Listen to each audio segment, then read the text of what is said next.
Hi, everybody. It's Vicki Ross, and today I felt like working in watercolor. So I'm going to do a technique that I saw a long time ago that I've been wanting to try. And so that's what we're going to do. I'm going to finish getting ready here.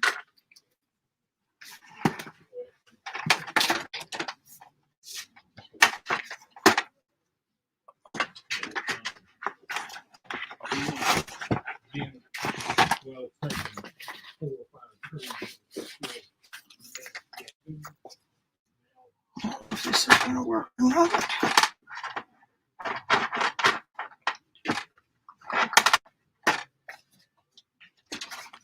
Looking for something to hold this up.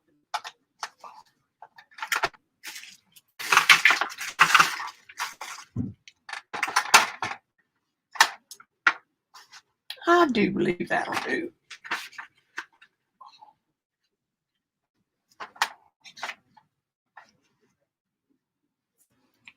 Hi, Joycey. Happy yo New Year.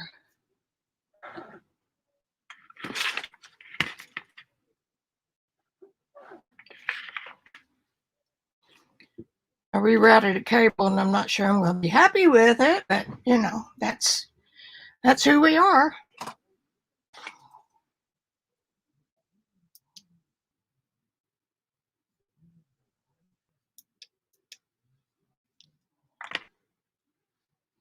And that helps a little.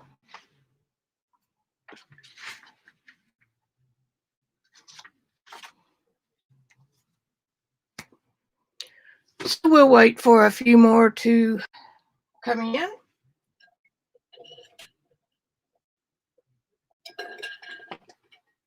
And what better way to start the new year than with something I've never done before.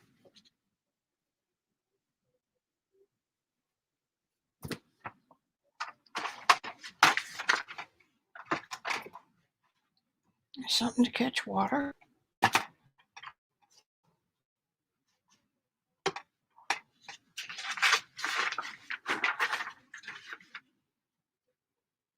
There we go. 2021 starts Saturday, I do believe.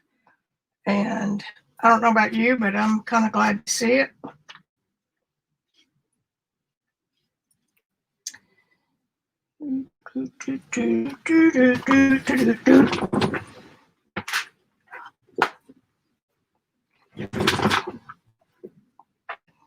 So wipe my brush on.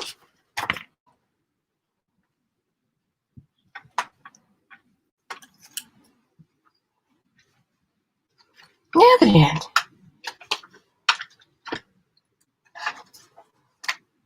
There.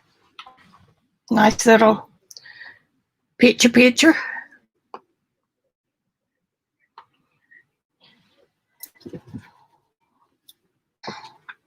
So what have you been working on, Miss Joycey?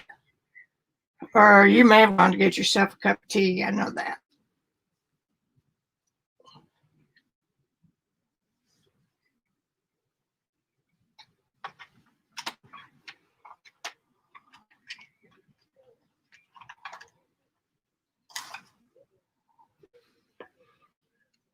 Hey, Beck. Oh, yeah, 2021 can't get there. It's so good to see you. I've not been, well, I've been busy doing homework. And I have already cut back on my Twitter activity for the every day, and that's a good thing. Anxious to get back into a little more of a routine.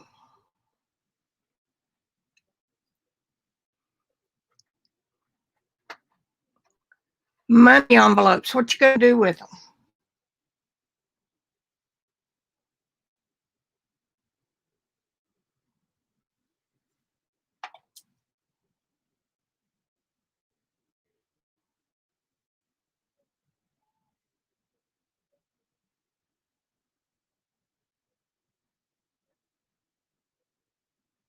Yeah, I tell you what, keeping a family fed 3 meals a day is requires a lot of planning and let's see, what is it, hunting and gathering. We've been eating, of course, like everybody else, we've been eating home a lot more than we used to. Well, I mean, every meal. Occasionally, Randy will bring home I'll say, could I just have a junk burger? And that means a fast food burger. So we're anxiously looking forward to a quieter year. And I'm going to get back. I am working really, really hard on the Field Notes series. Beck, I don't know if you've heard about it or not. And also, there is a drawing for when I hit 2,000 subscribers. It's on my blog at ashley.com.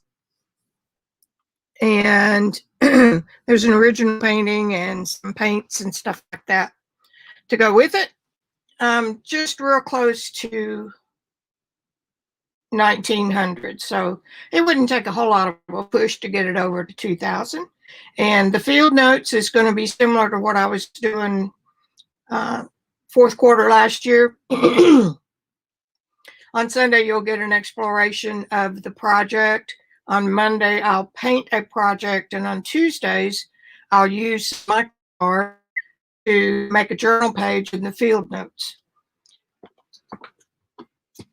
And it's going to be based on a story that I wrote a la Nick Bantock.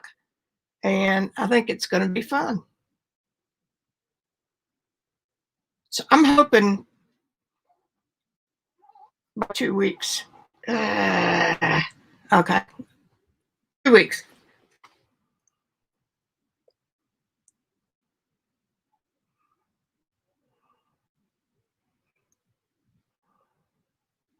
Oh, okay. So I thought you were doing something with the journal. Yeah, we'd be better off if we did that. We just walked off with our annual puppy dog bill at the vet, over $600 for 3 puppies. Well, you know, they're grown, but if you're going to have them, you contract that you're going to take care of them. So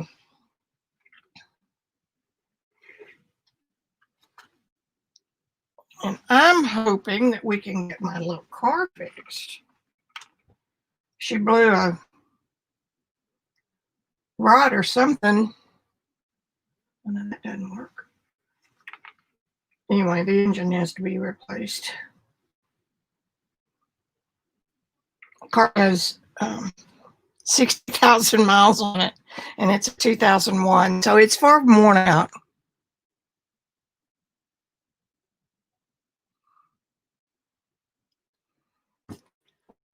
When you think about shots for 3 and exam by the doctor, and Minnie's doing great, though, she said. She's the one that had the autoimmune disorder. So whatever they're giving her every day in a syringe, it's liquid medicine. It's working. So that's a good thing. You know what? It'll be okay. It'll all be okay. It always is.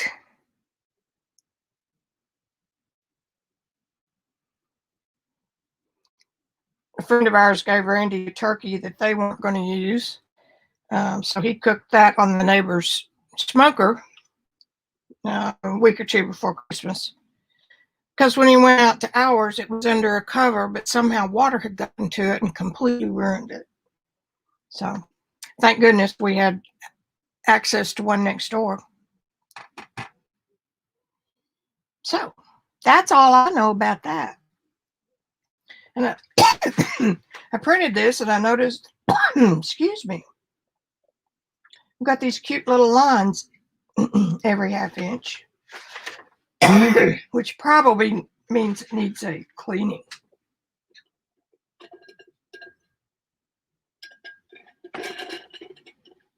So we'll work with that. Let's see, I need a little bottle. Sneak over here and get a little bottle. Sneak.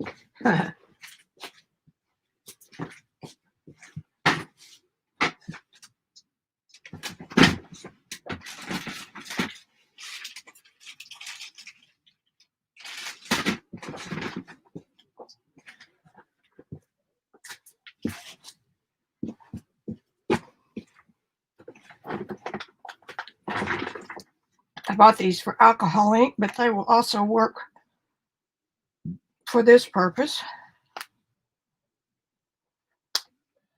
Watercolor. I keep thinking of things that might work. And of course, if I did the same thing over and over,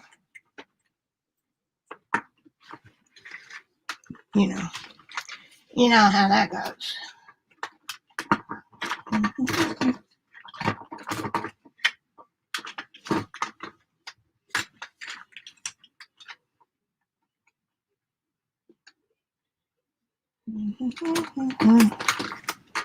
Journaling stuff. There it is. It's purple. That's why I didn't see it. Fill this full of water.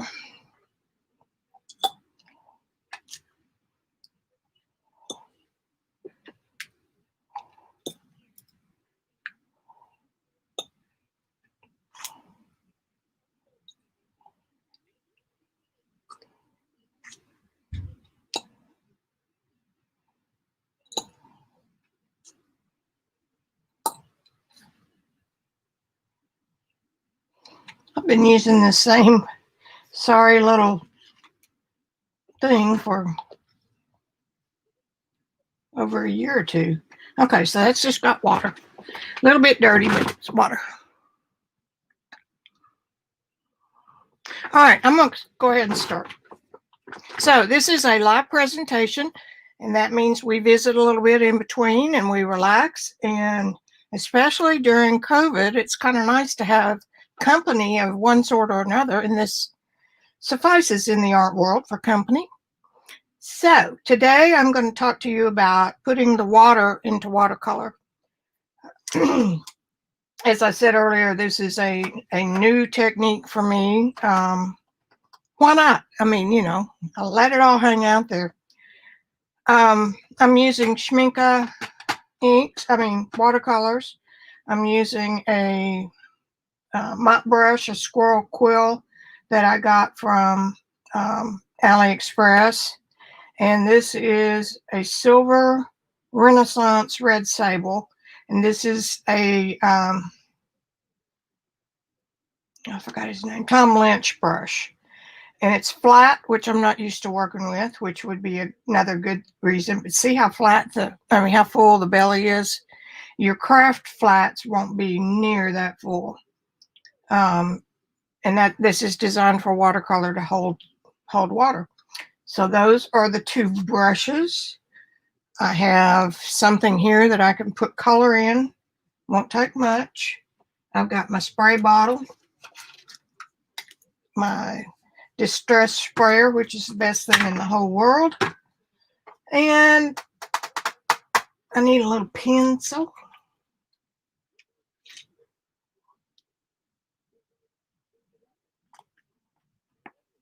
I think I just need a number 2. I don't want anything that's going to bleed. There's a good one. First thing I'm going to do is take a look at my source photo, which is here. This is Table Mountain in Cape Town, South Africa. This is the table. And the reason why they call it Table Mountain is that mornings and, dewy days and stuff like that, this has a white cloud cover that comes down and looks just like a tablecloth. So that's why they call it. That's why they call it that. And we're looking at it. Cape Town is in here on that side. We're on the opposite side of the channel, port, whatever. So obviously sunset. I chose this because this streak of clouds here is interesting. I think that'll be fun to recreate. And then having the cool colors come down into the warm colors and then back to cool a little bit and then hot, hot right there. And then the water in the mountain. So the bottom, I'm just going to roughly, where do I want to end it? I want to end it about a third. Keep in mind that we don't want anything to end. Let's see now, where am I going? Yep, that'll be about right.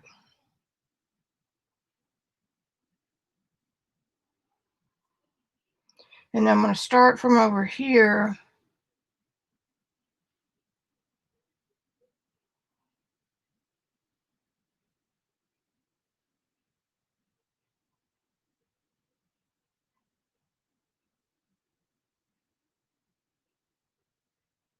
And that'll be good there.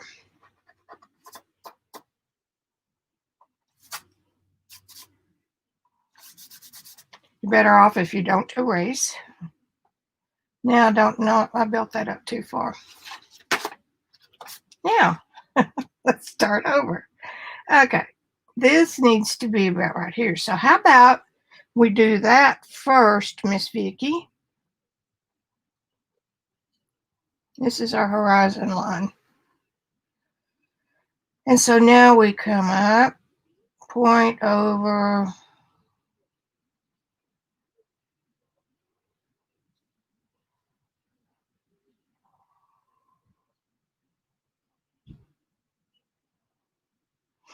There, much better.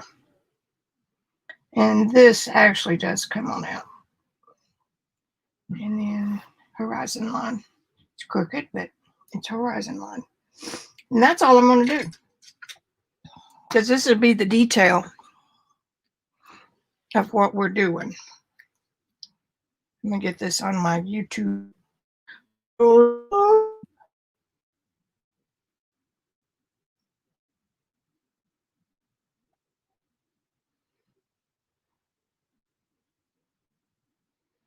All right. I did my color charts on the magnet. I've watched too much Schitt's Creek. The magnet. And they're a little bit too heavy to put inside the tin, but they're perfect on the outside. So, and then actually it's from my Xyron. It's lamination on the front and the magnet on the back.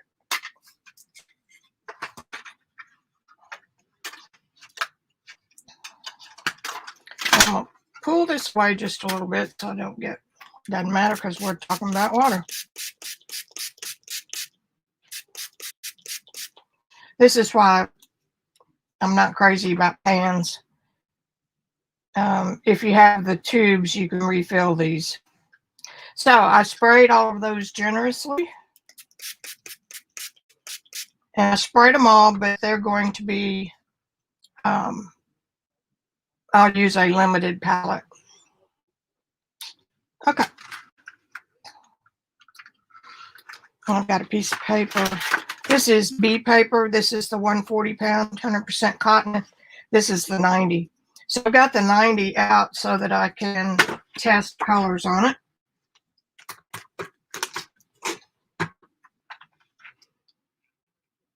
Now then, water. Water is what makes watercolor work. If you want to make like a stained glass and have little areas that are all one color, that's fine. And you wait for that to dry and then you put another one right next to it. That's fun, but it's almost like paint by number to me. But if you enjoy it and it brings you peace, that's great. What I like is a technique where you put the color down, put another color down, and watch what they do as they move together. And you get unusual color combinations that you wouldn't ordinarily find. The water in watercolor. There are certain amounts of water that you want for different watercolor effects. For example, if you want a dry brush, this brush is fairly dry, and you just put the color down and rake across the paper. The pattern in the paper, the roughness in the paper you'll just hit the top parts of that, and whatever's underneath it, whether it's paper or whether it's other color, will shine through and look kind of speckledy and give you a color variation look. When you have too much water, you wet an area, and you have too much water. Let me get that wet again.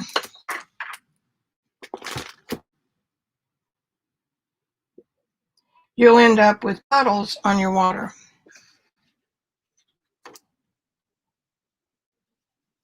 Come on, come on, come on, come on, show us. It's not going to show me. What? Wait. Well, it's puddled. And if I shook the paper, it would run down the page. That's probably too much water to paint with.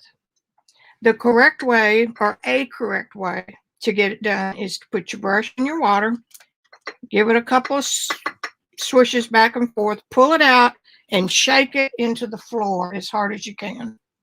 And then that gives you a more perfect wetness for your brush. They call it watercolor for a reason, and that is the reason. So if you can learn to control water, you've got it made. Have I learned how to control water? No.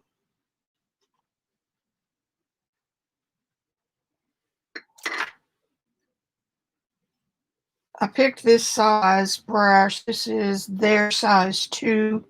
Who knows what it is when you compare it with Da Vinci or one of the other quill makers. I'm putting water on here real thick. And I should have done the other side first, but that's okay. I'm not going to use tape. I have seen, and I have a contraction that some artist friend gave me. She downsized her studio, and you put your paper on this device that has a channel all the way around the side and pieces of metal or something. Maybe it's real heavy plastic. Go in those channels, and so you get your watercolor paper real wet. And back in the day when I learned, you would soak it in the bathtub. You wouldn't touch it, just soak it in the bathtub, because they don't want the paper to be disturbed.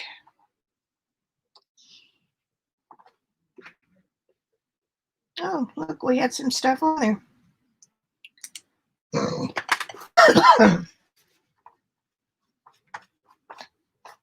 And I don't know what that is, and it's not coming out, but we don't care, because that's the dark area. Then I've seen professional watercolor artists take a car sponge, and they never touch the paper. They soak the sponge and then hold it up here and squeeze the water out.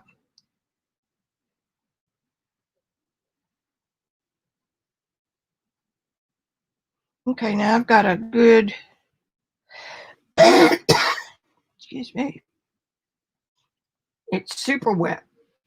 I'm going to let that soak in a little bit and then do it again.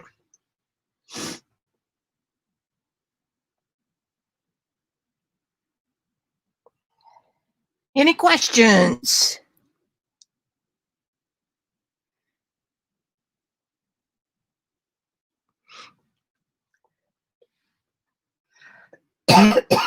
I'll never get choked up when I talk.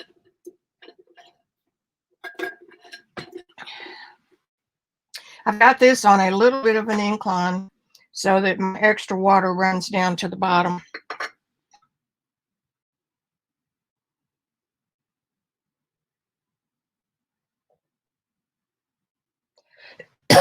And by having it on something slick like this tin that holds my new pastels that I found,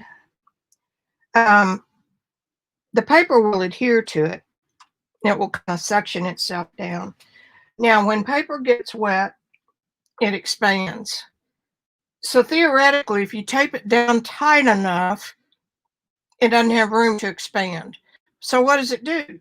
It bubbles in the middle. There is no way you can keep that from happening. So the theory here is just let the paper do what it's going to do. You won't get as many wrinkles with it solidly soaked and left loose because it can expand and contract however it wants to. Like I said, that's theory.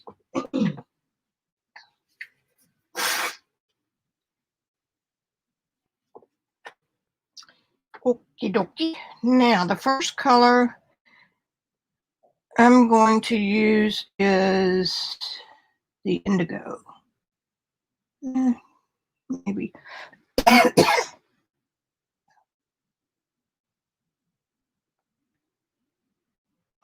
going to do this.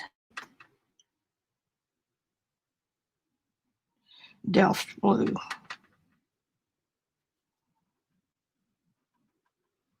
And some extra water.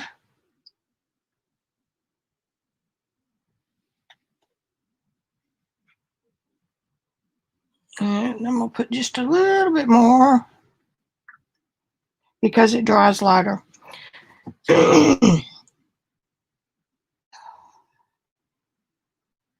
This is a wash that uses the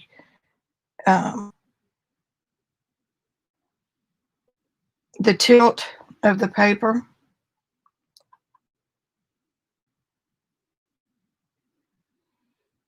Because it forms a little bit of a bead. It would form more of a bead if I had more tilt.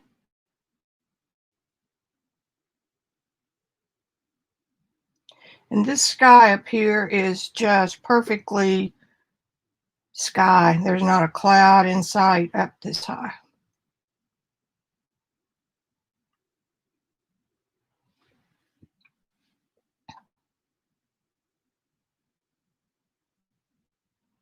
I can't help myself from messing with it. Okay.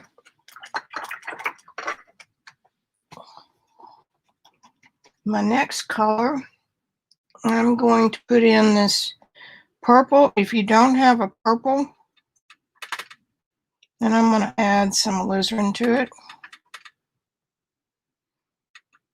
You can make your own with alizarin and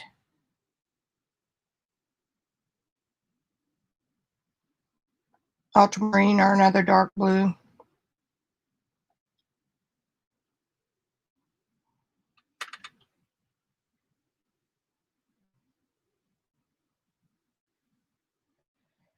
And right off the bat, does a lot of good to think of these things in a reverse.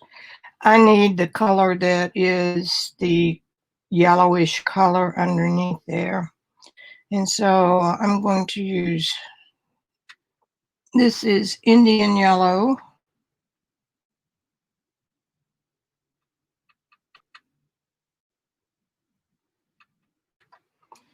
And that had something in it.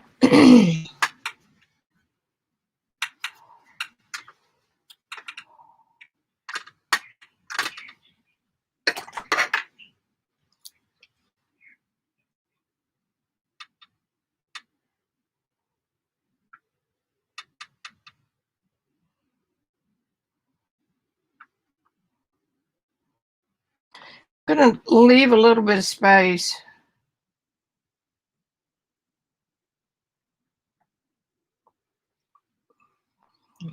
I'm going to remove some of this. I'm using a plain tissue.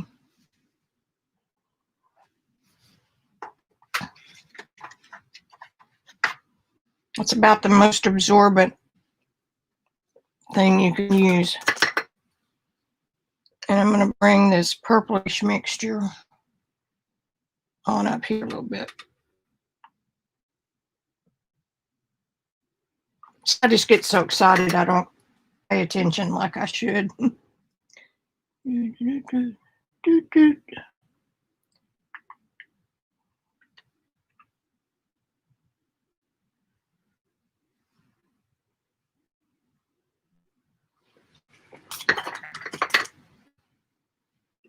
Now then, back to our yellow. Actually, what I thought I was going to do was put the yellow on first.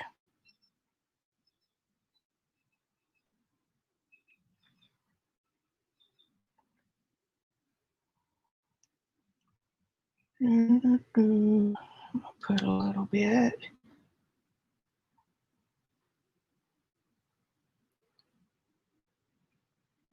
Need a little bit of a reddish. Let's try this, the warm red. I could mix these two colors beforehand. Now that I've got it on there, I'm going to lightly touch.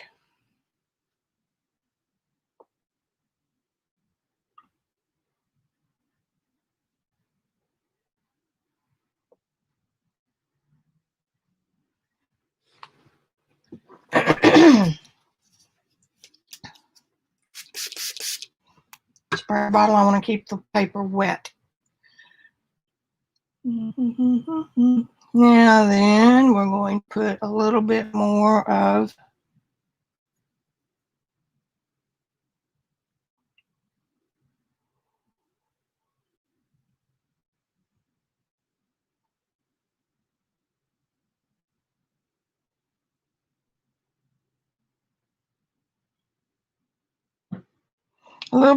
the sky color in here to resemble, see that color that's on there from It's Fine.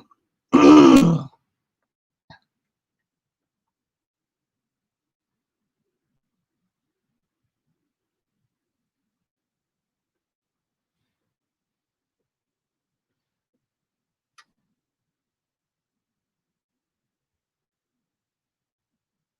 because the water is wet, the paper is wet, it's just going to form its own pattern. Okay, now we go back to a bluish red.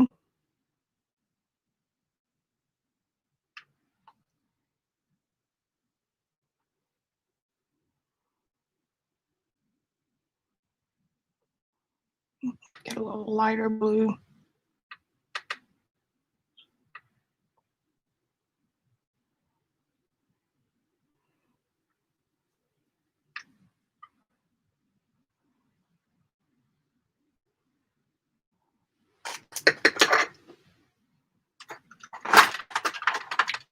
I'm going to hold it up because I want some of this red to wick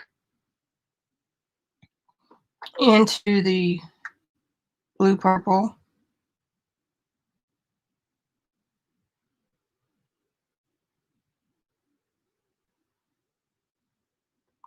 Come on, wick, wick, wick, wick, wick.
Bouncing the tissue will help remove some of the color. Now then, see, we're getting a softer line up here. I really need some more blue.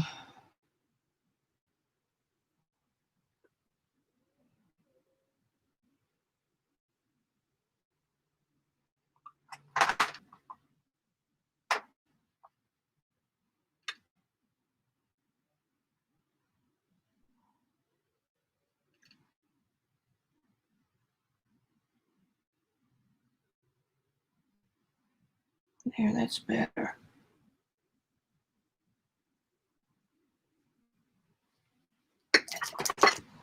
Better, better. And I'm going to use some of the cooler yellow.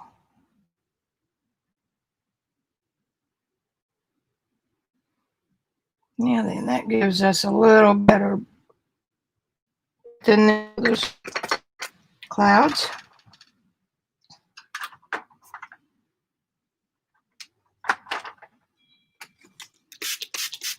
I want it to keep moving.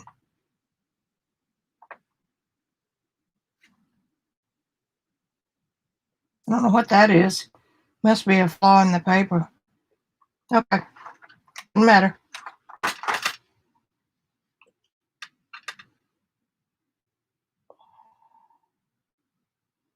And we have just a streak of blue.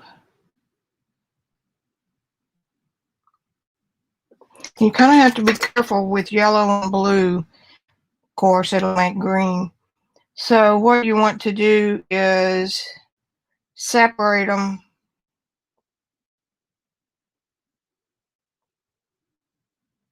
with a little something that will make a purple.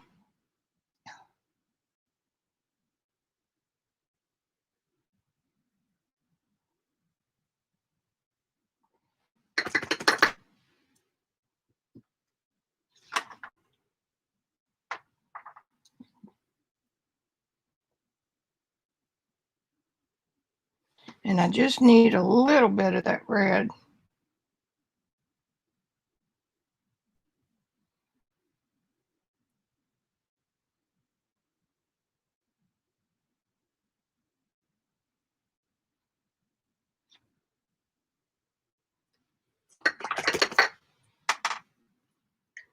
And let's see where I am. I've got that blue, and then we've got a little light, and then we've got more of a ultramarine blue.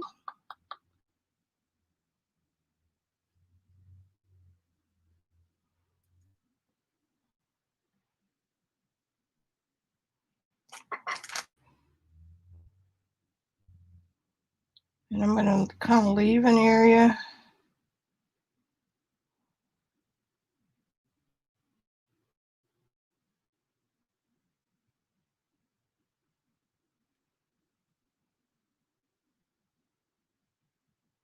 To be lighter. I mean brighter. I'll get it in a minute.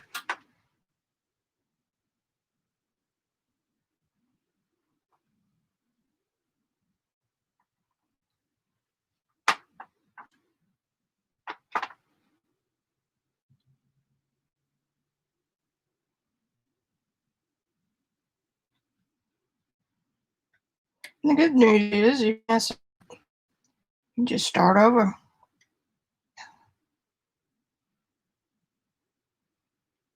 Alrighty. Now then, the last thing we have is yellow.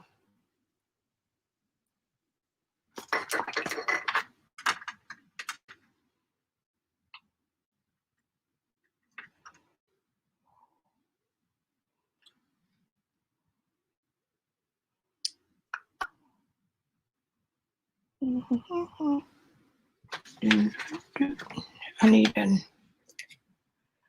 little bit of red.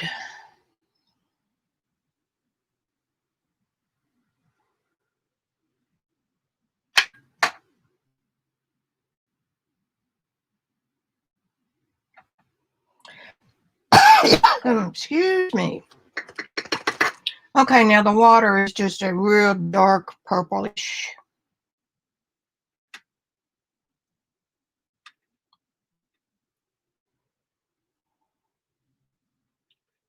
This is indigo. And I'm going, since the water comes under the mountain, I'm just going to take this dark all the way across.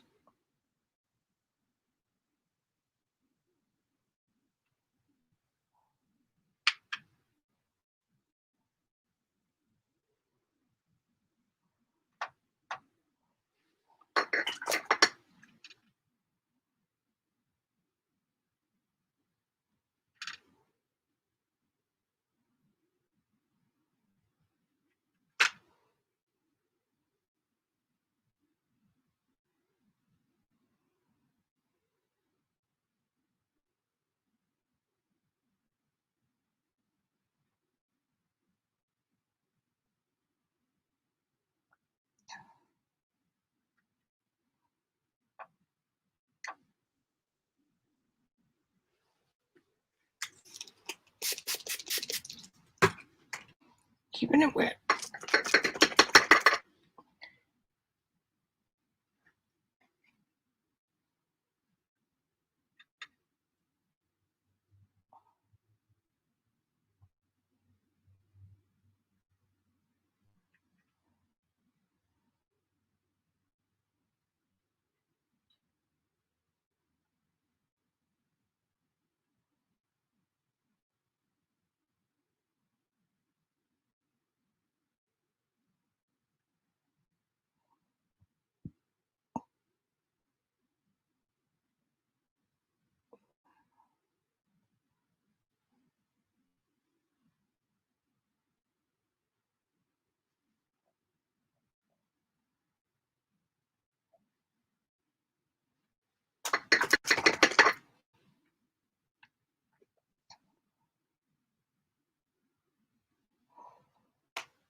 And I'm switching to the flat.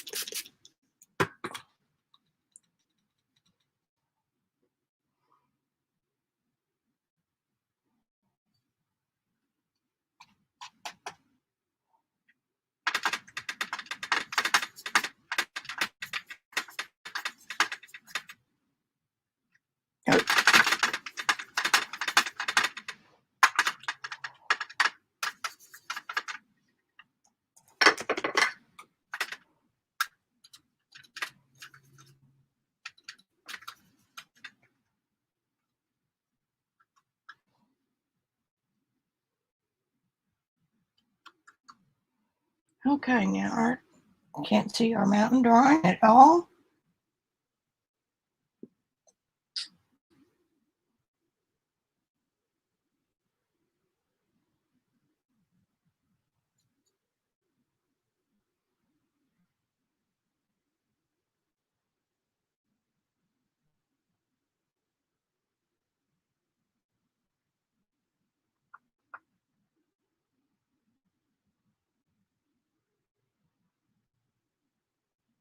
But having drawn it roughly once,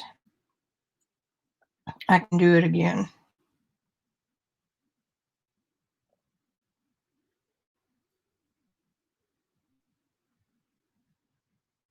I'm still a little bit too wet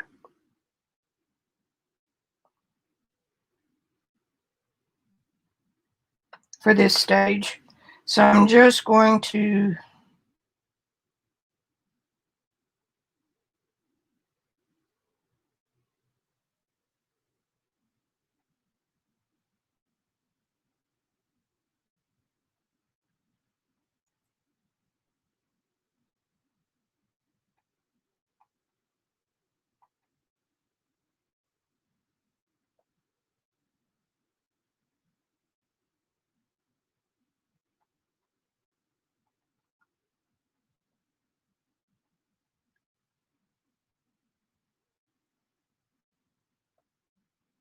now then, I'm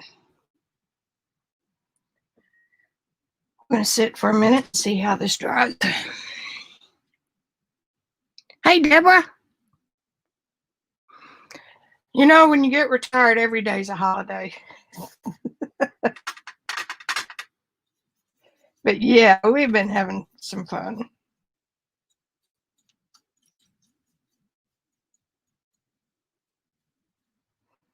Okay, put the brush down. I'm not happy with these dark spots. That's probably the B paper. And probably we're going to have time to do another one, so I'm going to get some Fabriano.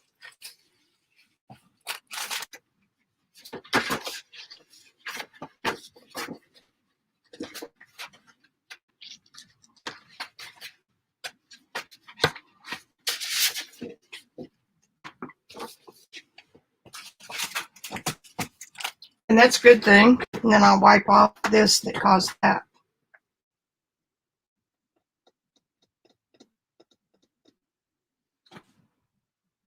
We'll call this a practice run.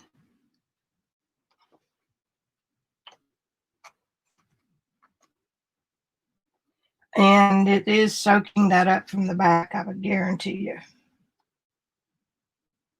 Yeah. That's okay. I didn't I planned, but I didn't plan good enough. I also like to leave it completely wet and then let it dry. And when we come back, I want to adjust my colors.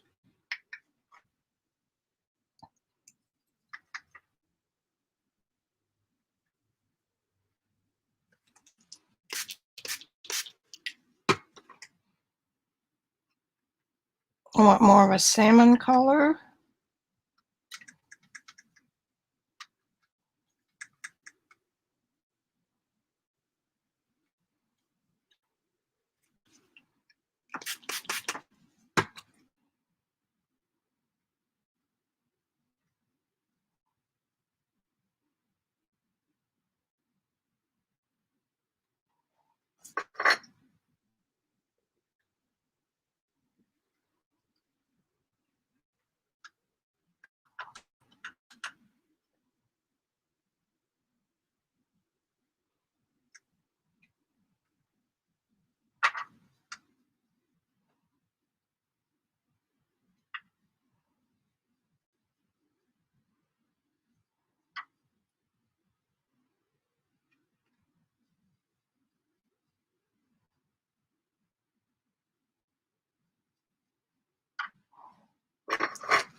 Now I want you to notice, even though this is a practice run, that putting color on paper that's that wet, it will just soak in and affect part of the background.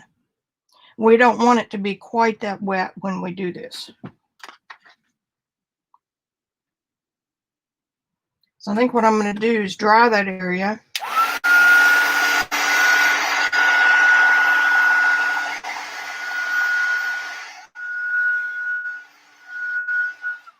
A little. It will still be damp.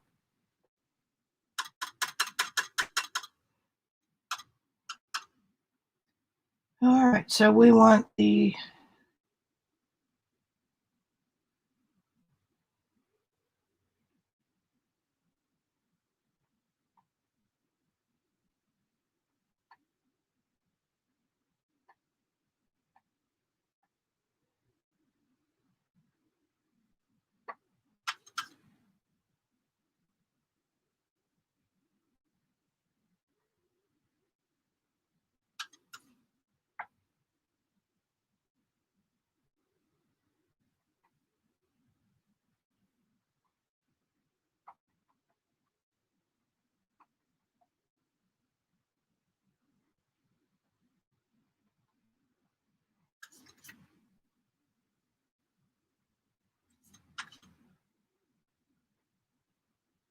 see, it comes down to the bottom of the yellow.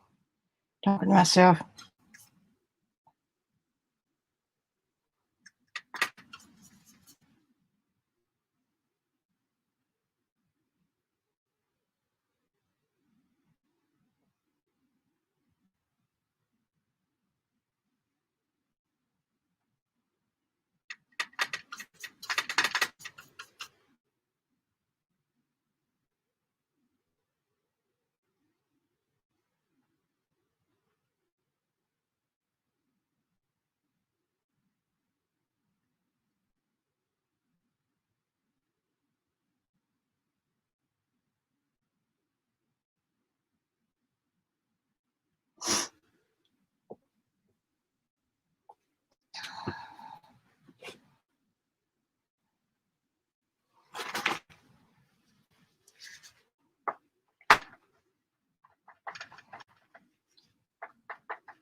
Lightening those just a hair.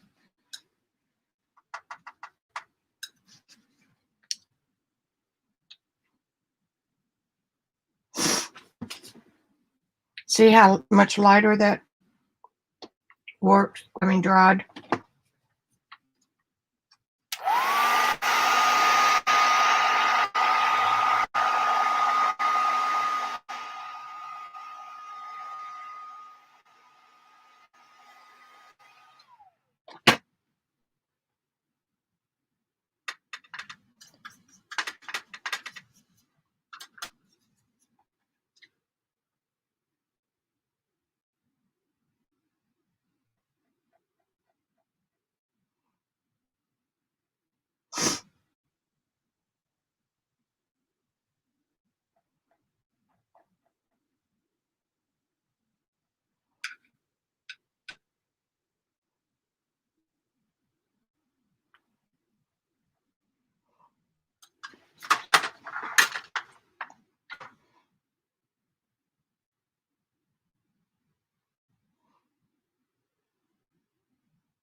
getting there.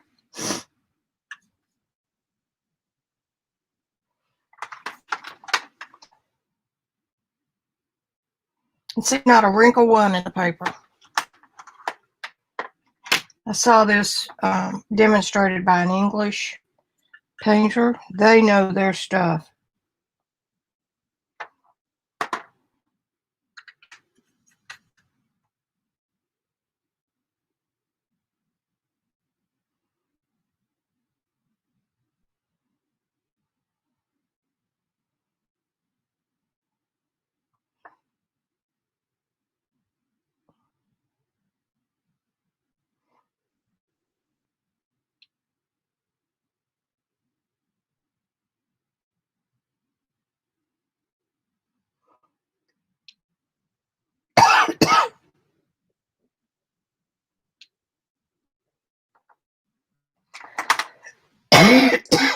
I'm gonna mess around and have that landmass all the way to the side.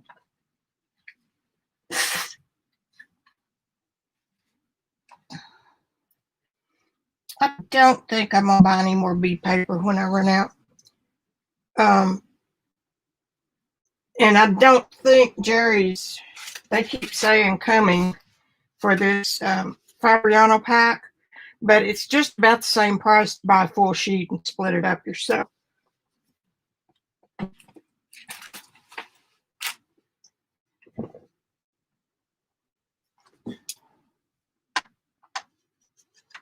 Okay, here comes the water.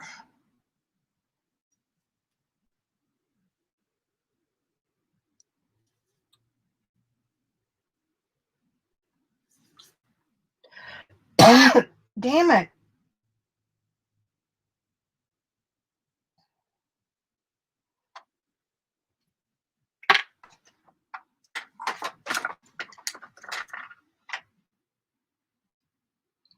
This brush is really designed for painting an easel. And a little.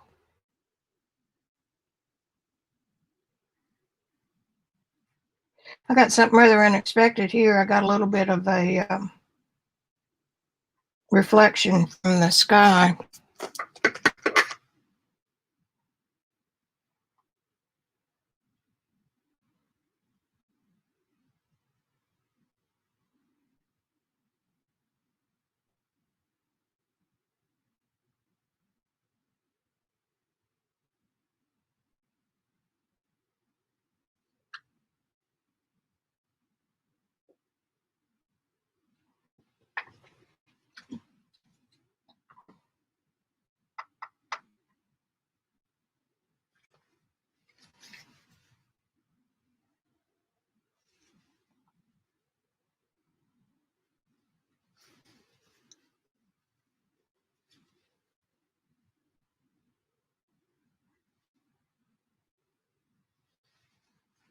All right, check and chat. Thanks, Deborah.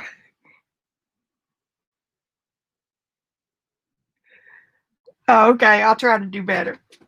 I was telling people before y'all got here.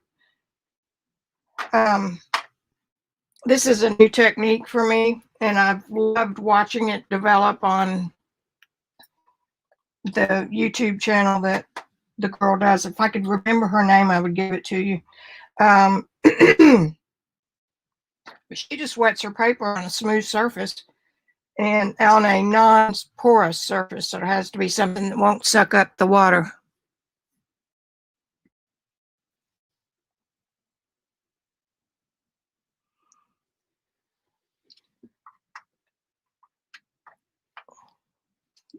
What's that 25 by your name, Deborah? Is that something I did? I don't think so. I'm also reviewing my Patreon group, and I'm going to go live with it about the same time I go live to for the field notes project, and I'm going to include some software instruction there because I'm going to be doing some printables that involve envelopes and little pockets with shapes and tags and stuff like that. So I'll be showing you how to take my printables and put them into the envelope or the decoration of the fluffing, and then you'll see how I do it. I've spent a lot of hours on that the last couple of weeks. But Deborah, thank you. Gosh. So I did. Oh, shoot. Thank you, thank you, thank you. Golly. I think I'm just going to put this up now and let it dry. And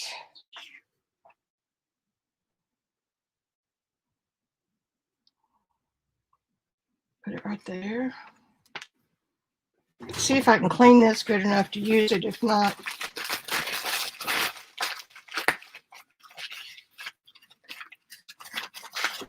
should have done it before. But we're going to call that our practice piece.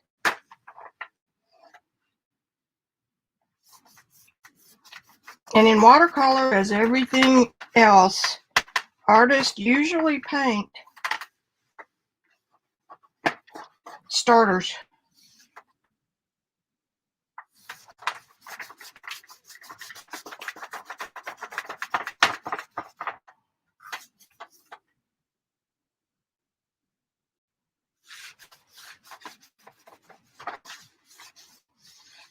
And y'all saw that I got my little sewing machine, right? It is superb.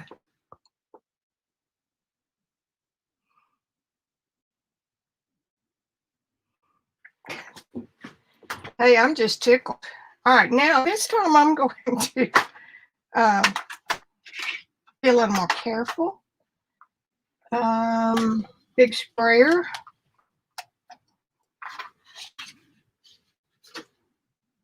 Both sides of the Fabriano have pattern.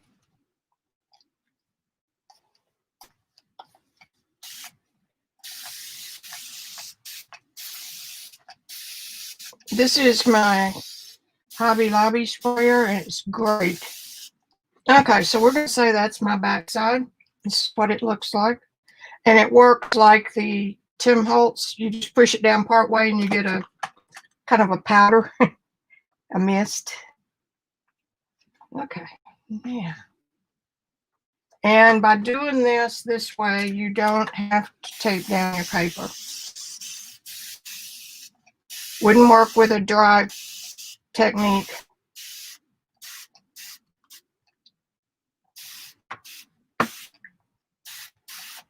Now then.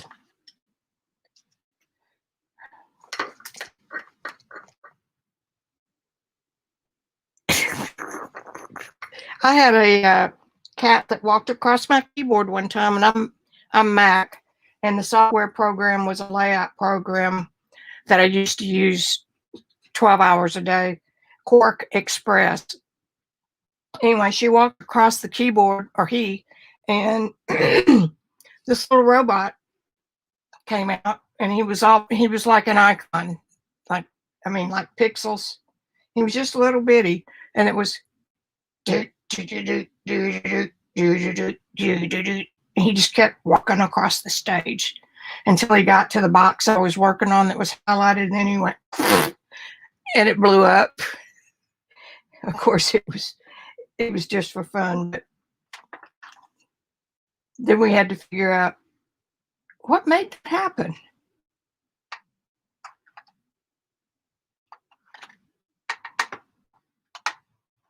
Now this is too wet.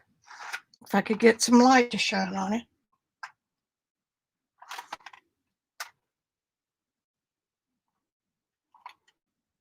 There. That's too wet. But we've got a lot of paper in the middle here, and especially since this is professional watercolor paper. I put it on this non-absorbent surface. The paper is free to expand and contract. See, this is perfectly flat. I mean, it's still really, really wet, but it's perfectly flat. And I'm intrigued by that because I've spent hours taping stuff down. And back in the day, like I said, people would put down, that brown shipping tape you had to get it wet to stick on. Some places still use it. I dripped on that one. Thank goodness it's in the spot where we're going to be painting that color. Anyway, they would put that brown tape. Let's see, how'd they do it? They would take their wet paper and they would staple with a staple gun into their plywood backer, the board that they were using. And then they would take that tape and put that tape on top of the staples so that they wouldn't rust and the rust would run down into the painting. And that was an attempt to keep the paper from wrinkling. But like I said, if you're using a different technique, that won't work for you.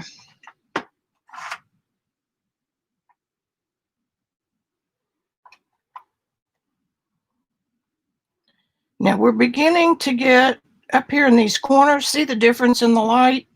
That's just about prime to work on.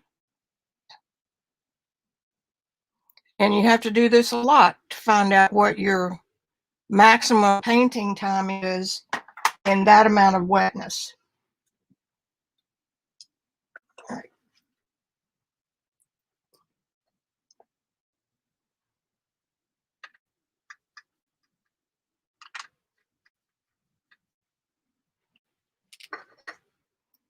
And I'll say it again, don't ever go from your water to your I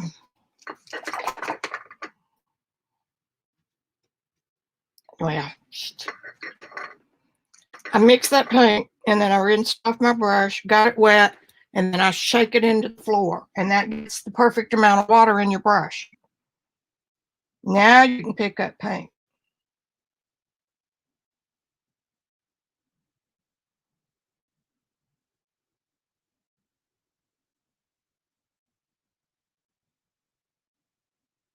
I'm on a slight incline.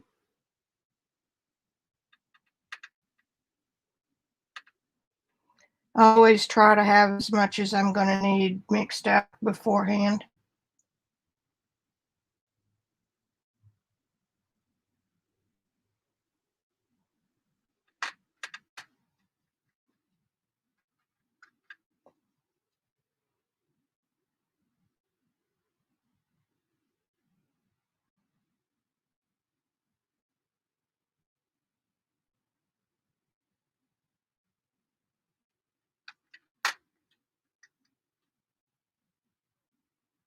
I'm adding some blues here and there, but I still want it to be perfectly smooth. And the wetness of the paper will allow that to happen.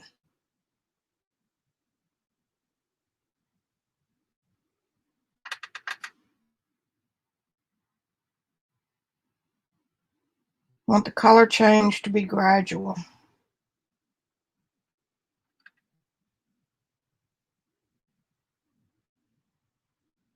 Now I'm going to pay attention to what I'm doing this time. Now we've got the little purple easing into there.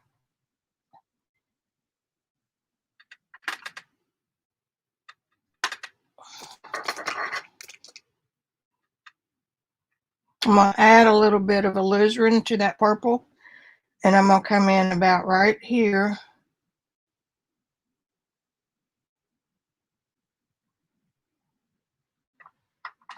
Now hold my beer and watch this.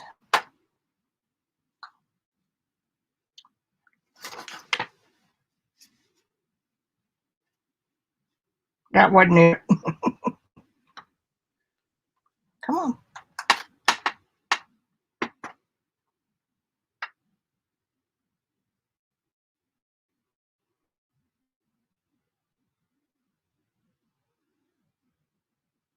Okay, now I'm going to go in with a little more alizarin into that same purple mix. A little bit of water, shake the brush, go into the palette.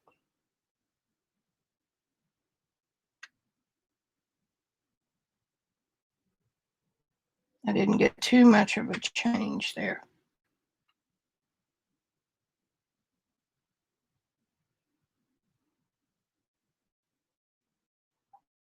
I'll let that seep.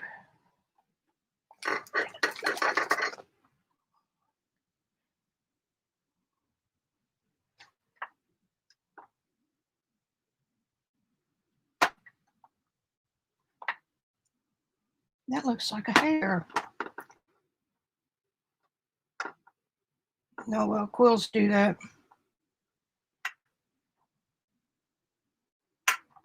And it's still so wet the paint will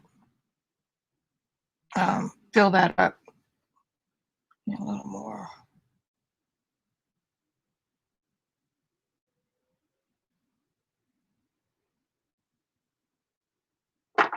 Okay, now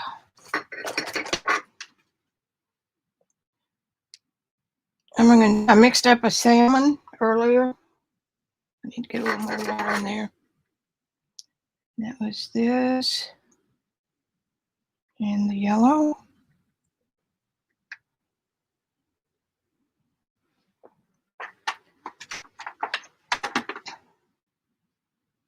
Now I've got red next to the yellow, so the blue won't turn it green.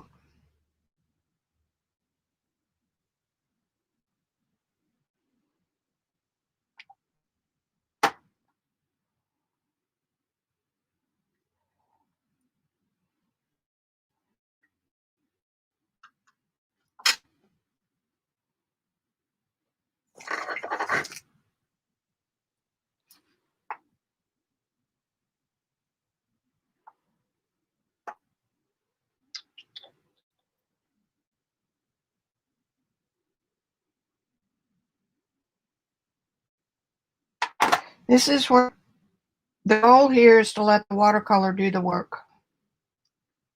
Let the paint do the work. Now I'm just a little bit different this time. I'm just going to leave some room for the blue stuff in there.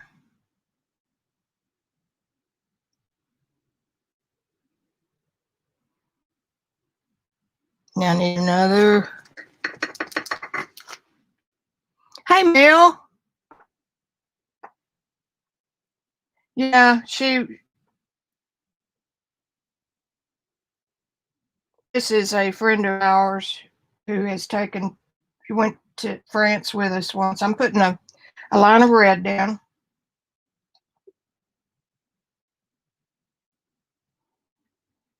Or my reddish mix. Because next I need to put some more blue.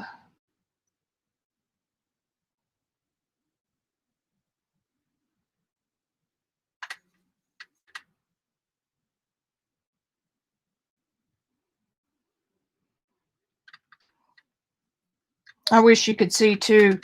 They make big lead pencils, colored pencils for kids. But anyway, Joe is a very good friend and ended up living next door to us for a while. And that was fun. Maybe a little bit too much fun. Fixing to go back into yellow, so I want some red.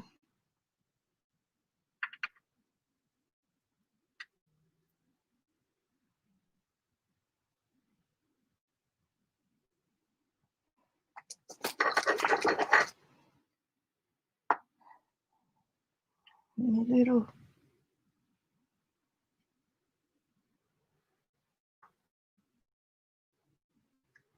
And Joanne was a fabulous artist with a capital A.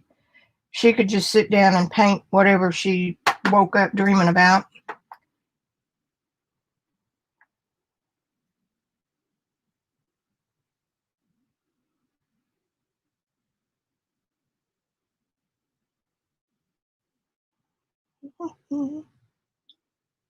I ran out of room at the bottom of my page, but that's okay.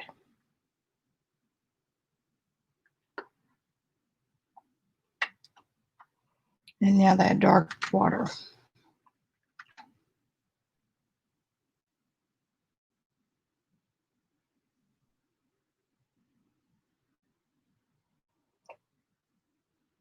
And I am next to the yellow, but if that turns a slight greenish color, it'll be okay because that's the ocean.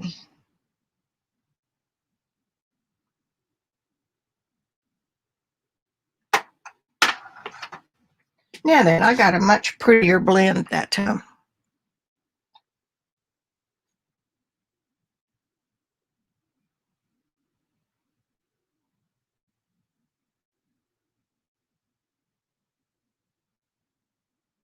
Hey, Mel, your beef Wellington looked really good.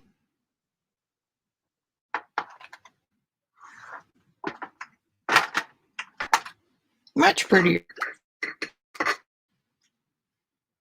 And I'm not getting those. This is from the paper.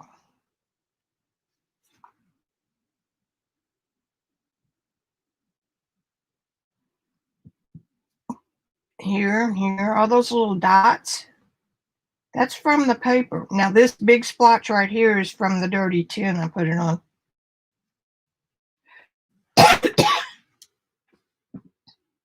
And we did get a little bit of a greenish cast down here, but that's fine. Now, we get to wait. I need some more.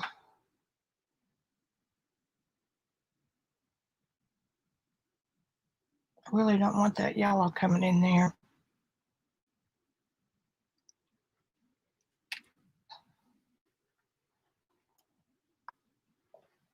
So,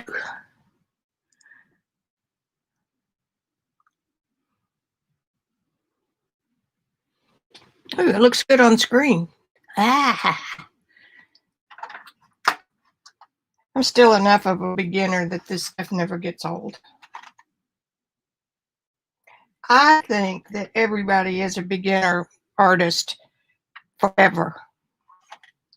Oil painters do the same thing. They just, professional oil painters don't share their goofs. They perfect it first before they let anybody see their process.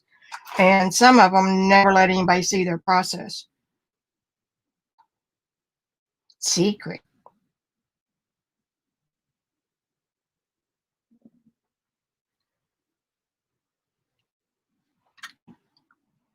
Not happy with that white spot up there, but we'll work around it. This is nice in here. And I'm going to come back. I forgot. I left places for the blue.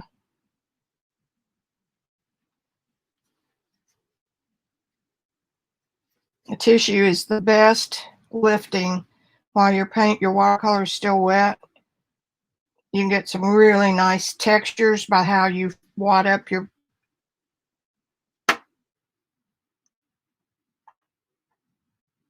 And it will still move into those areas as long as it's wet. I'm going to put some blue, maybe in 3 spots, on up in there, and that'll help. That'll help that. I have studied with so many different teachers that sometimes their voices counteract each other in my head. What I should have done, could have done, was come home after every workshop and do what I learned from them, nothing but that, until I got it into my own style, like incorporate what worked for me.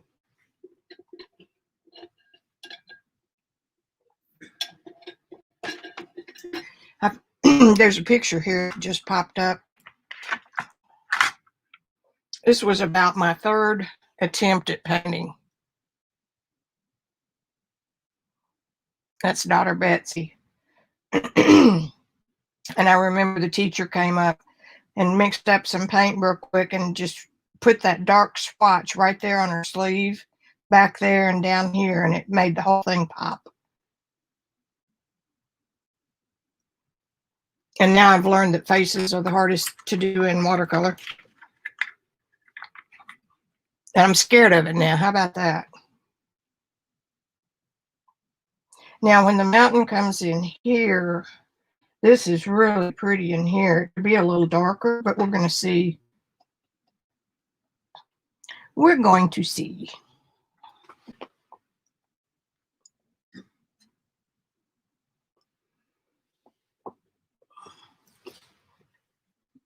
And Mel, because she can't see, she can't get on the internet, which she also used to really enjoy.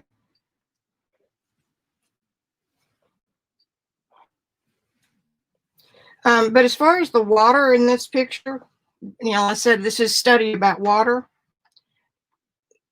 You will eventually learn when is the right time to daub out some color to put something else in there. And you can see here where that area back there is still, it filled in a little bit more than this because it was wetter when I did that. Does that make sense?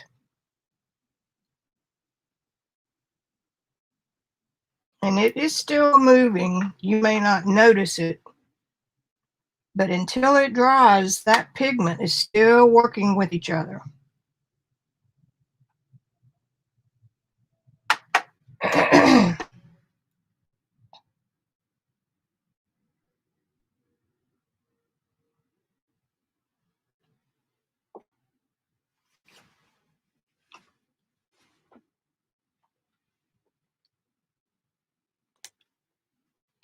Put this up where y'all can see it.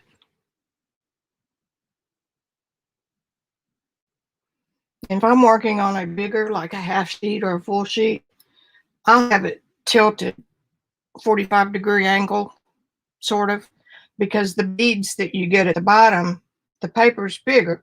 So if you're working over here on something like this, the bead will fall to the bottom of that area.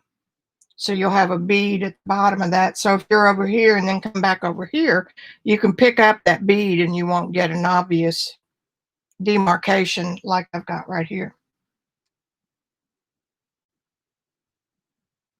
But because it dries lighter, I know now that that needs a little more intense color to balance all the yellow that's going on down below.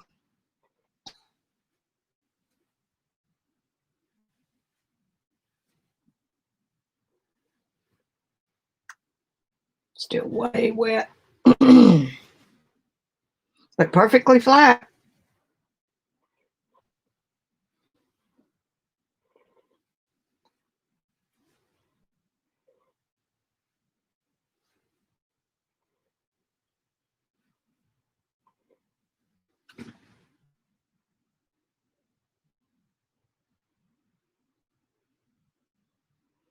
It is so difficult not to pick a brush up and doodle.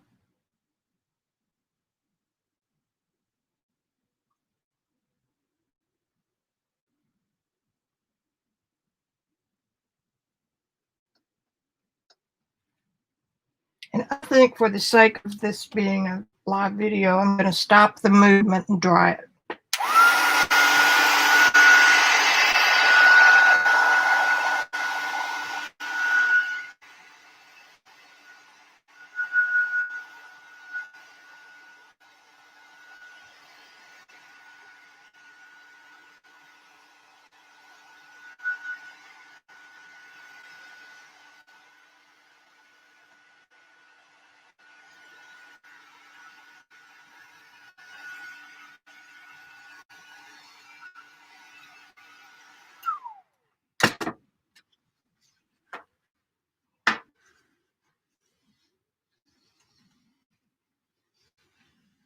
Now, before I go any further and I forget, remember I was just talking about the bead? I did not take a tissue, like right here, there's a little bit, and get those little pieces. It's just a bead of water that collects, and paint that collects right at the edge. And see how it hit the edge of the paper, and it didn't have anywhere to go but back on what was already drying a little bit. So you got almost totally too wet water right here at the edge, and this is drier. So the water pushes the color, the pigment down into itself. And that's what makes a mushroom or a bad painting, or, you know, there's all kinds of things about blooms being horrible and hateful. I happen to like them, not necessarily here, but if I were to frame that, that would be hidden anyway. And you can see it some down here. So when you through your little bead, you just take a Kleenex and just wipe along that edge, and then the paint that's still moving will cover that up. All right, listen.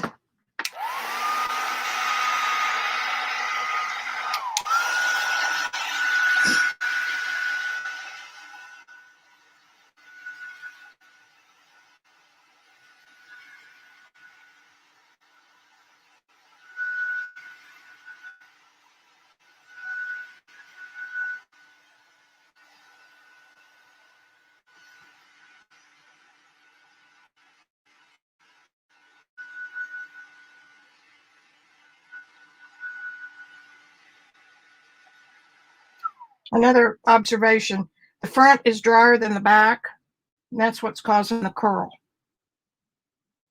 And when both sides get dry, it will flatten back out.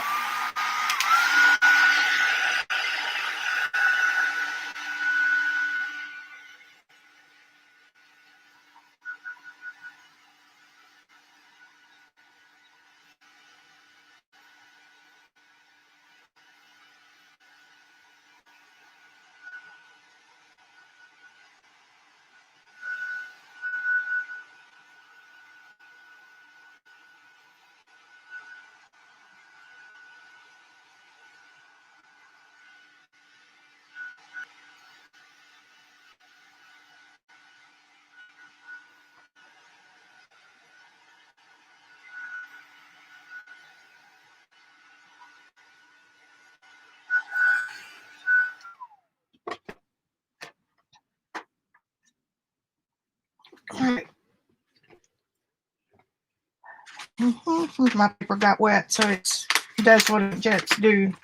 And I love those stains. Oh, look, there's an animal with 5 legs upside down.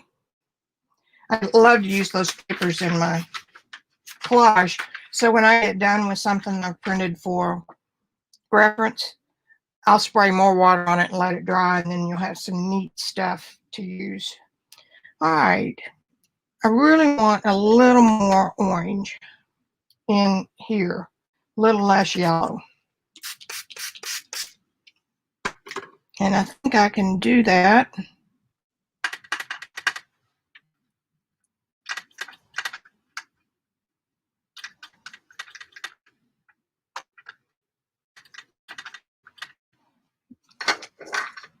Some water.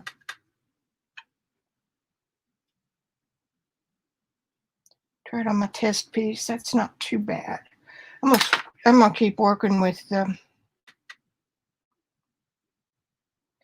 So all of this is pretty much. Need more water.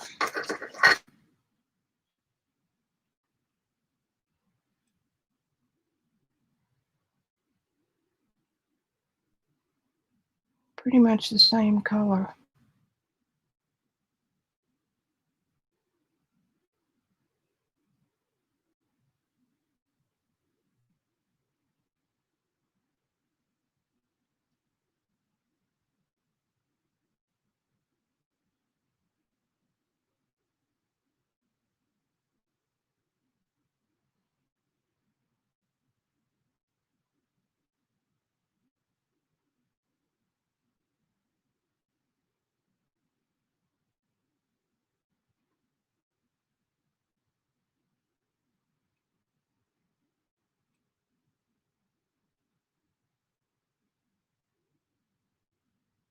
That was too dark.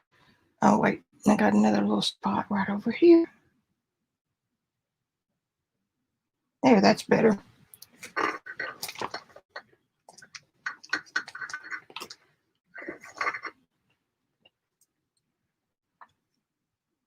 And I don't want a hard edge, so I'm gonna come back on this and wet that area so that it will force it to move. Same down here.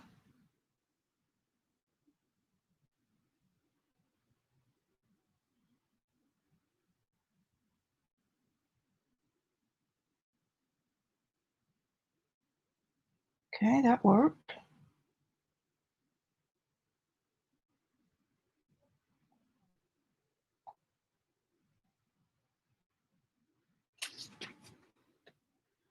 And that took care of a lot of this issue that I had with pulling the hair out. Let's see, I could also use some softening on the clouds.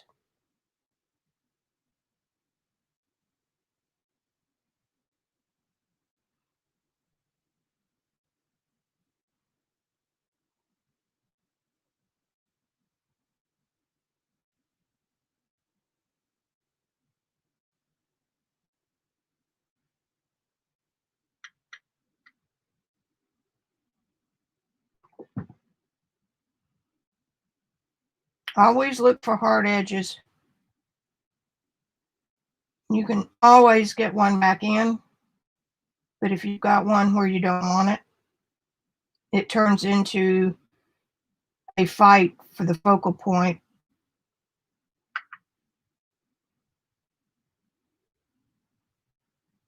And not necessarily focal point in that sense, but the area of the painting that you want people to look at will be influenced by hard edges somewhere that you don't want them to look.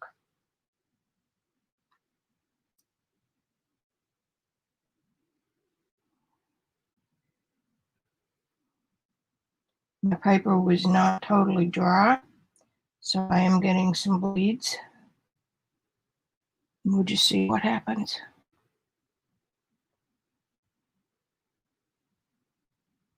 That has to do with water,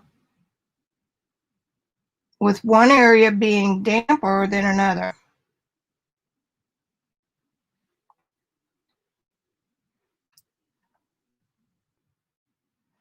And remember, water, damp. This is more active. So the pigment in the water will push into damp, and that's where it makes the little mushroom cauliflower thing. Overall, I'm not bad. I'm not unhappy with that. And it's still cool to touch. I want to put another coat of blue.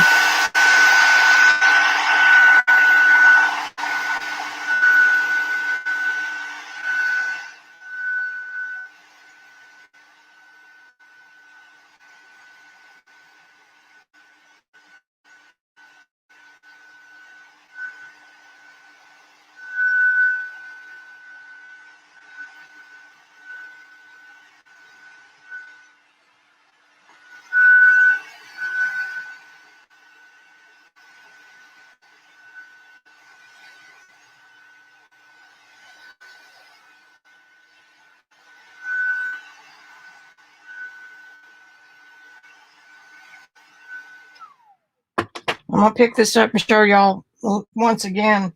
This is the same blue I was using up here. But see that little faint green?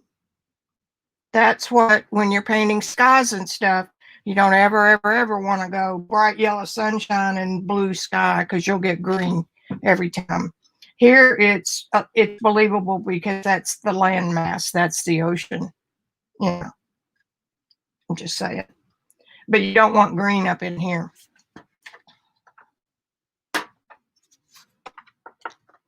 It does me a lot of good to share that stuff with y'all. What did I do with my brush? Here it is.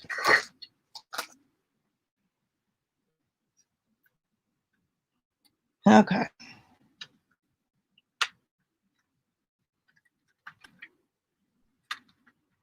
Now, back on these half pans,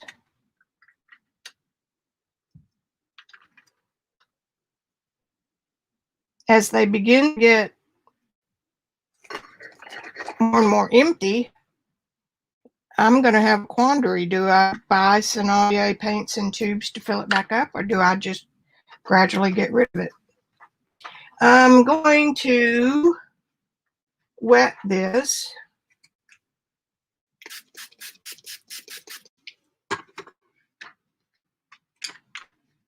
And I stopped it before the blue really ran out.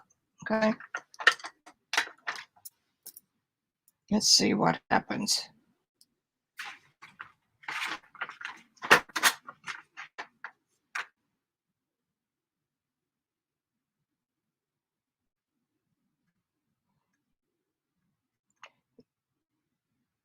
See it curling? That's because it's not wet all the way through right now. Getting the lumpies.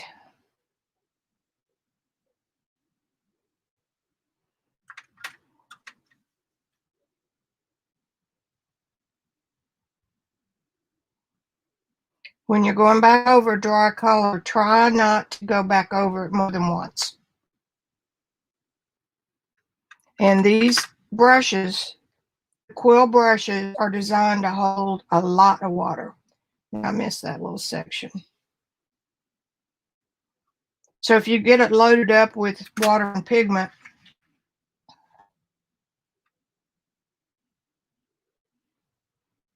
there I am, see? It's hard to resist. Now then, it hit the edge of the water. And I just got my bracelet stuck to another bracelet. It traveled to where the water I sprayed ended. So now I'm going to come in with a wet brush and I'm going to add more water. And that should, if I hold it this way, it should give us a softer line. The other thing I can do is come in like that and erase some of the water. That did give us a little bit of a streaky sky, but it's okay. Holding it this way so the wetter area will come down.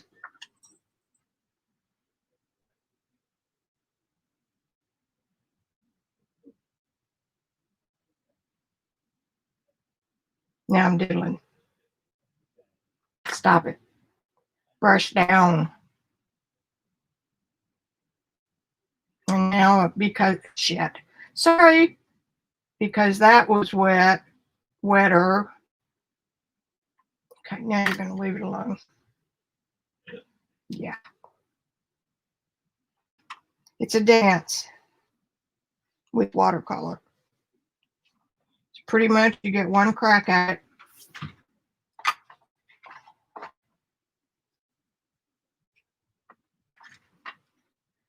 And a big juicy fingerprint right there.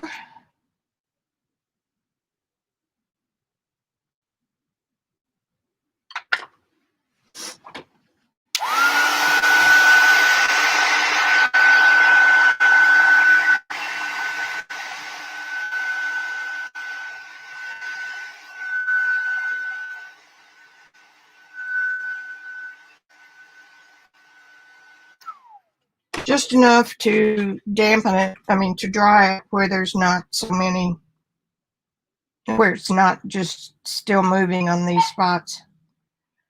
I probably need to just leave this alone. It could be a cloud bank coming in. Oh, let's see what we can do here. My photograph, it's just the orange clouds with the sky is blue all the way down behind it. And then the orange clouds are on top of blue. Okay, so it's a layered effect. My orange is up here. So this color is this reddish blue. You got some reddish blue there, baby.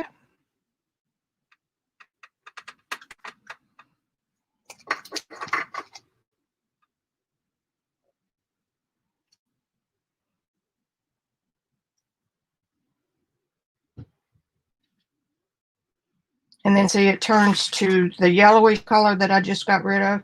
It turns here. Now the sun, that means the sun is probably over here on the horizon line.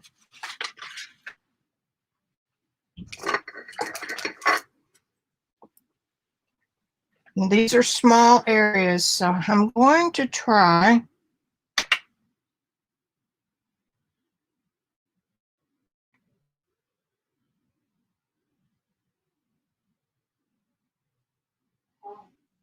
just dance in a shape.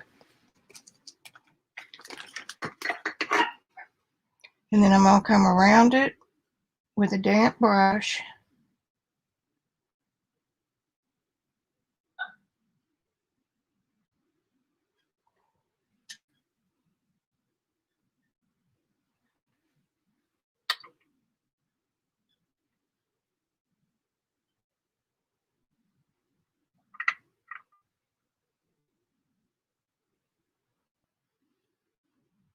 I'm not going to go all the way to the edge.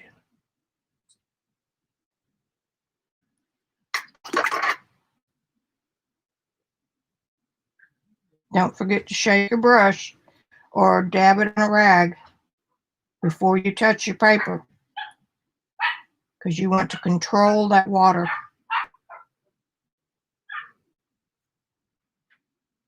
Babies are going for their walk.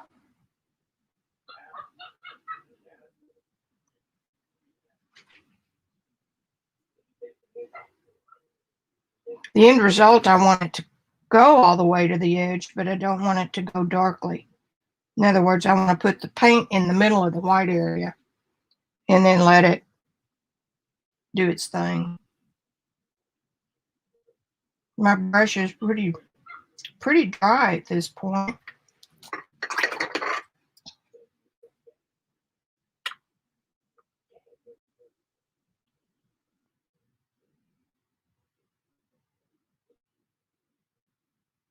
Now, the only problem with doing it this way is that any edges on this blue is going to make it look like it's in front of the orange, which it's not.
And where it's bleeding into my orange, which I don't want,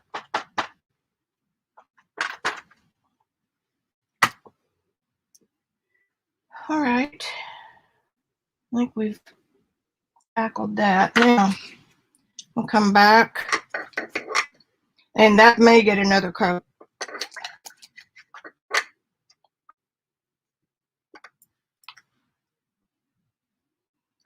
Now I need my brown and my blue.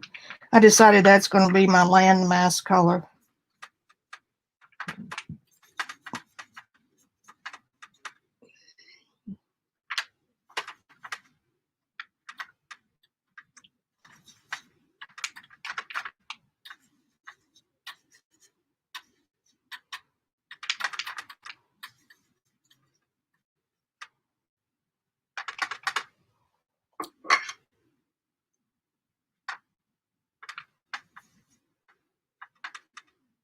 I might have to come at this twice.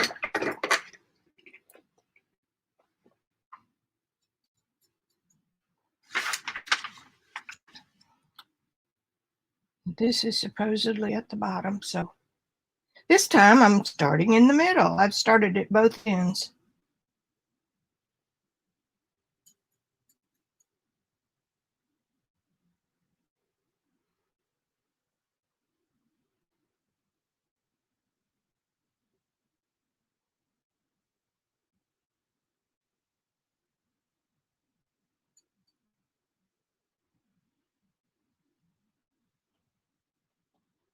Paying attention, being aware of those edges.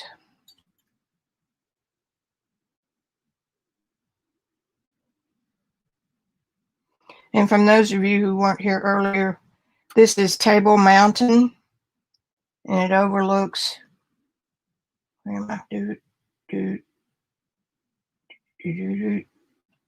do, overlooks Cape Town Bay.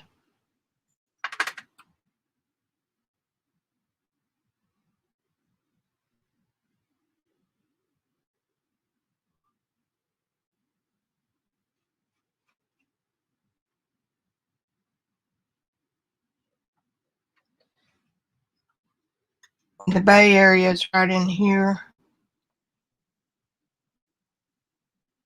We were across the body of water this way, and these are all foothills up in here, and the city is built up those foothills. I like the greenery and stuff the higher up you get. And Randy walks every morning. So he got out and went for a walk about daybreak or a little earlier.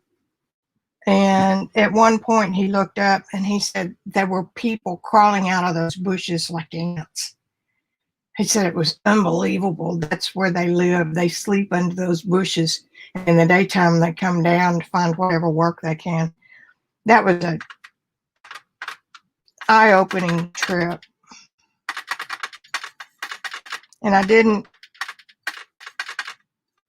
give it its full due or absorb as much as I could have, because that was our first Christmas without Sarah.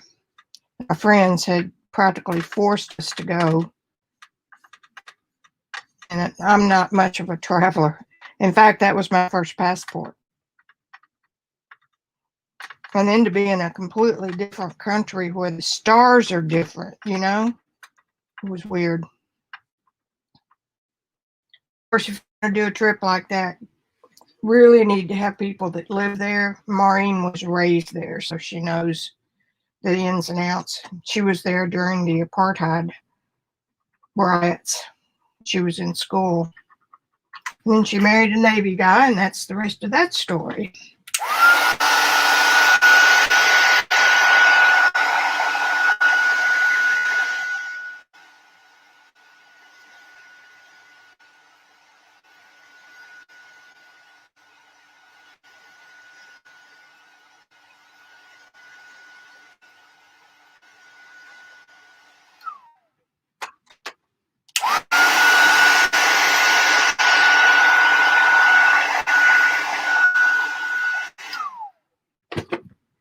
Now I need a darker area here.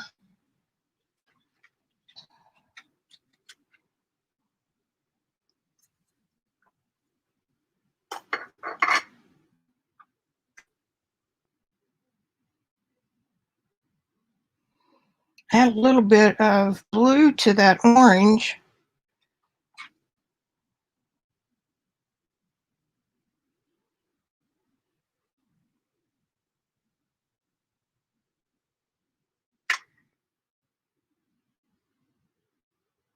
To gray it down a little.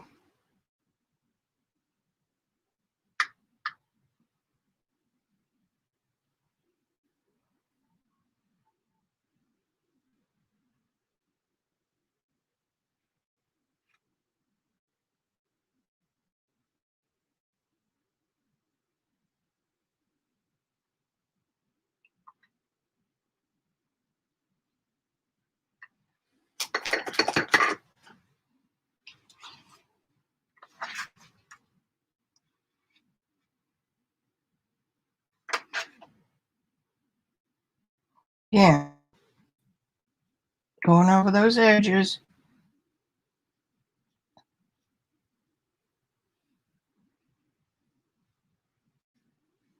We were there for a month, and we took several trips. We were staying in it was an awesome bed and breakfast as far as being authentic to the area.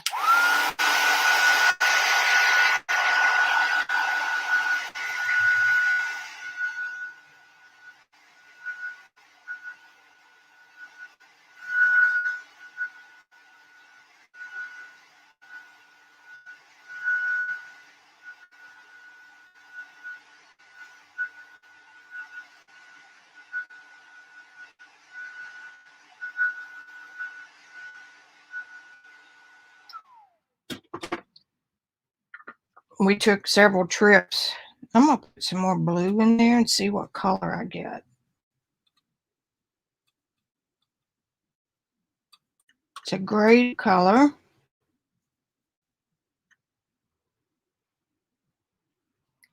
A little bright blue to that, but it will still be grayed because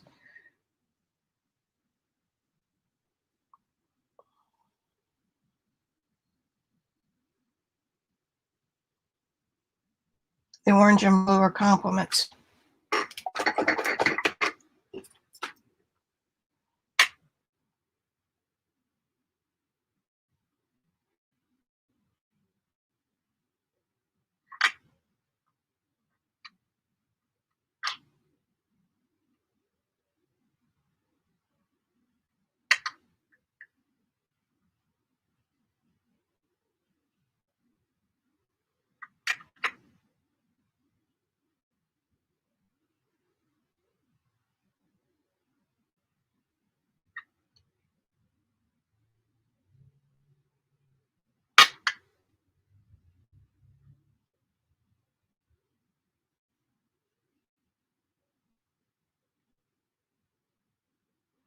And watercolors aren't like acrylics, so if you really are invested in making this work,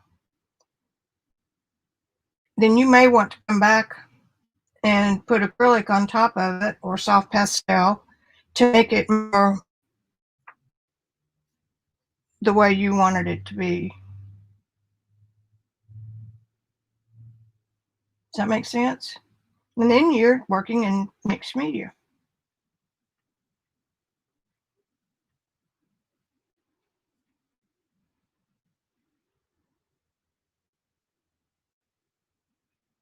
And there's something I could have done was come back on top of the orange.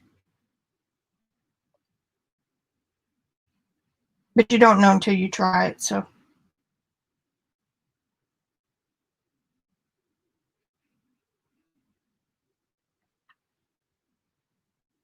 All right.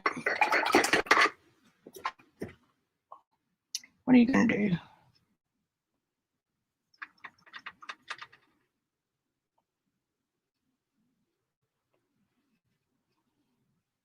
Well, the blue is damp. This will either work or it won't.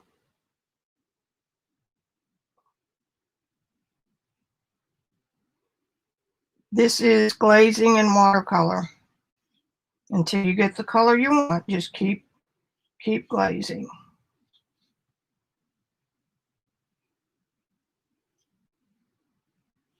And it works with transparent colors. It also works with opaque colors if they're thinned down enough with water. And I'm not sure I did any good on that. We're going to leave it alone for now. All right. I'm just about done for the day. If you know me well, you'll know that I get in a big hurry when I'm about ready to take off. Now then, here's the top of our table mountain.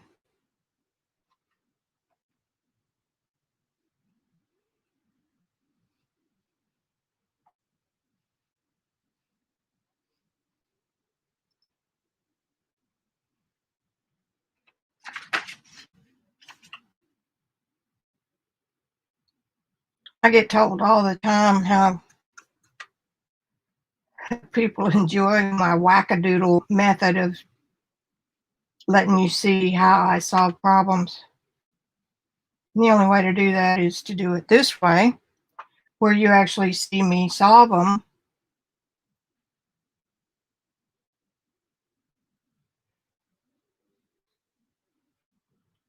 as I'm doing it.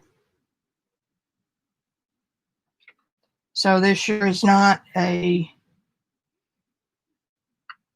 perfectly practiced video. Now, I know how. You know better than that. I touched the wet orange, which took the blue up with it.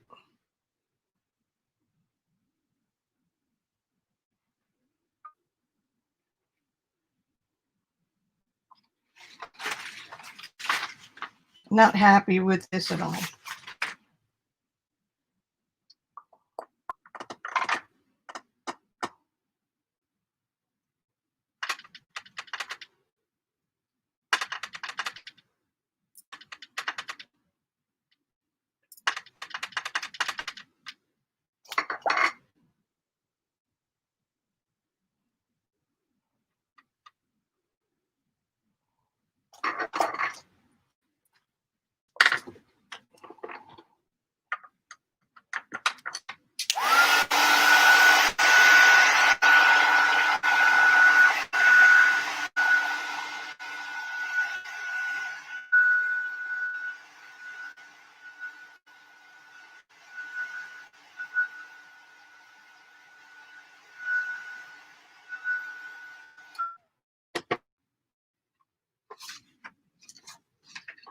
Watch your edges.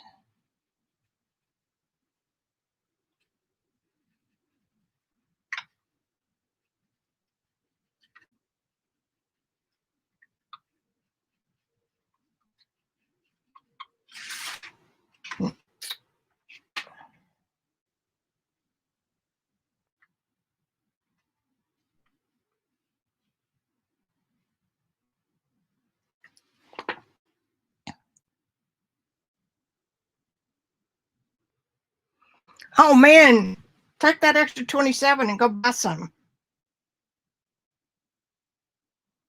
Yeah, I know, that's why you meet your budget and we don't.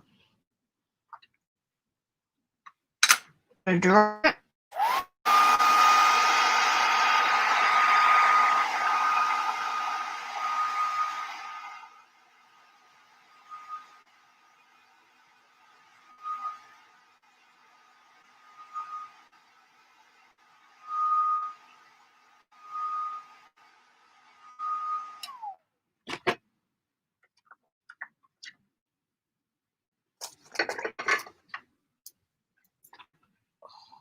And this time I'm going to glaze over all of it. See if I can bring it together.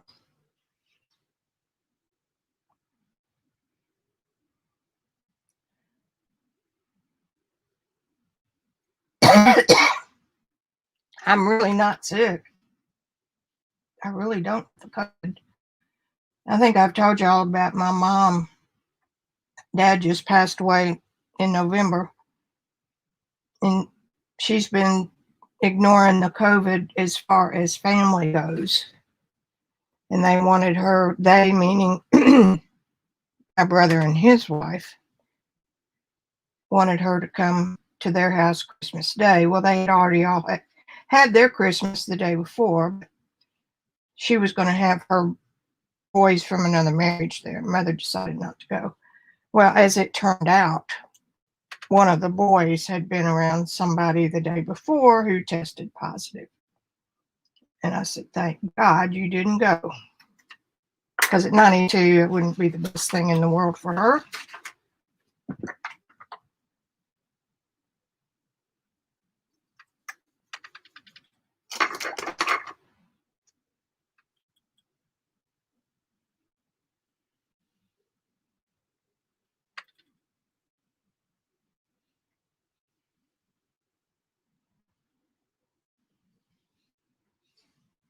But that means that my brother and his wife should really go in quarantine.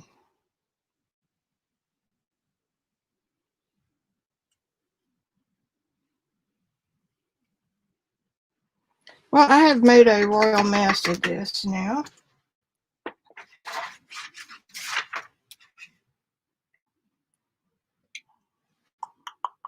Not a whole lot I can do about it at this point, but start over and count this as an experiment that didn't quite work.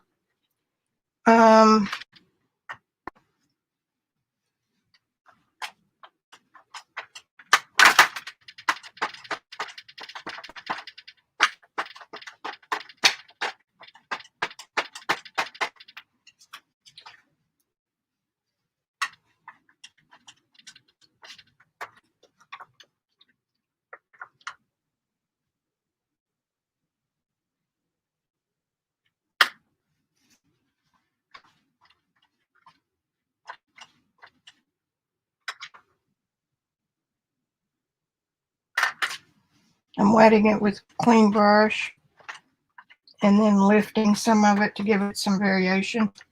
And I think that may help. So you just keep playing until you give up.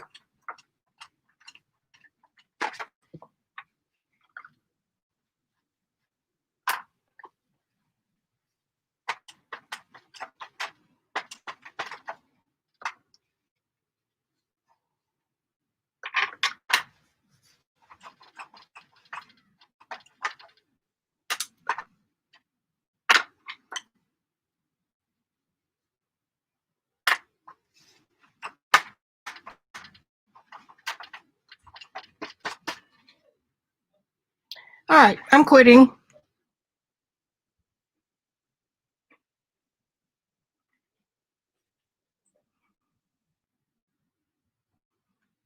I hope y'all enjoyed watching me make a mess twice. Here's the first one on B paper. And the paper did not like me at all. I did get a good sky area though, better than that. And my blue was getting to turn green.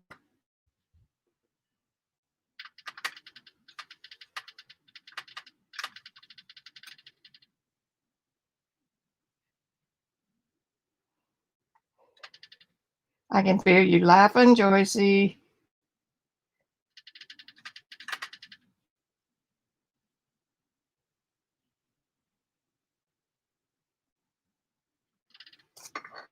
Surprisingly enough, that did help just a little. Here's that thumbprint. Paper was too dry for that to blend in.